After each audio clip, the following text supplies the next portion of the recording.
আজকে আপনাদের সাথে আরও নতুন একটা ভিডিও নিয়ে আসলাম। তো কেমন হয়েছে অবশ্যই জানাবেন। আর এই ভিডিওটা খুব ইম্পর্টেন্ট যারা স্কিন কেয়ার করেন। আর আমার স্কিনটা একটু শ্যামলা হলেও আমি আমার স্কিনটাকে খুব সুন্দর করে যত্ন নেই। প্রথমে ভালো মতো ব্যান্ডটা আটকে নিয়েছিলাম সুন্দর মতো। তারপর হচ্ছে যে মিক্সিংটা আমি করে রেখেছিলাম, তো এটাতে সুন্দর মতো পানিটা পর্যাপ্ত দিলেই হবে, বেশি দরকার নাই, যেটা আপনার পরিমাণ হয়।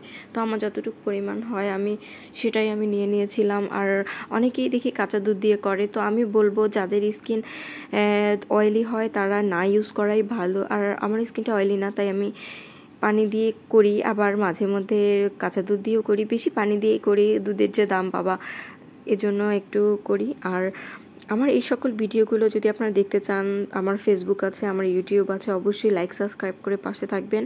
আর ফেসবুকে যারা আছে তারা তো অবশ্যই আমাকে ফলোইং করবেন, যদি ভালোবাসা দেন অবশ্যই আমি এভাবে আরও সুন্দর ভিডিও আপনাদের সাথে শেয়ার করতে পারবো। আর অবশ্যই একটু ভেজদিন দিয়ে নেবেন, আর 20 মিনিট রেখে তারপর ঠান্ডা পানি দিয়ে সুন্দরভাবে আস্তে আস্তে করে উঠিয়ে নেবেন। আমি হাত দিয়ে নিয়েছি, আপনারা চাইলে একটা কাপড় দিয়েও পরিষ্কার করে নিতে পারবেন, আপনার ফেসটাকে পুরোটা ক্লিন করে নিতে পারবেন। ভালোভাবে পরিষ্কার করার পর আমি একটা ময়শ্চারাইজিং দিয়েছিলাম, তো এটা আপনাদের সাথে তেমনভাবে দিতে পারিনি। এটা আমি সবসময় জনসনটাই দিই, যেটা সবসময় দিয়ে থাকি। তো তারপর দেখতেই পাচ্ছেন result. Thank you for watching.